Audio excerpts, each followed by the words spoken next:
How to create a YouTube banner in Canva for your channel. Hey guys, in today's video, I'm going to show you how to create a professional YouTube banner using Canva.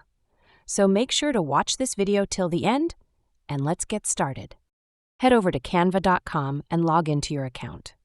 In the search bar, type YouTube channel art and select the template option that appears.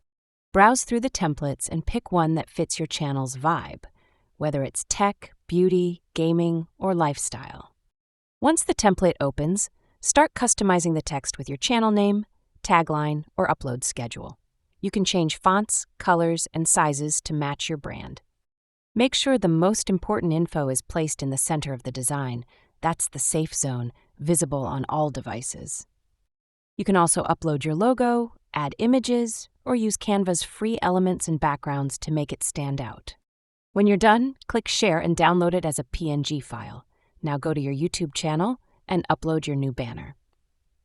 And that's how you create a stunning YouTube banner with Canva in just a few minutes. Thanks for watching, and don't forget to like and subscribe. That's all for the video.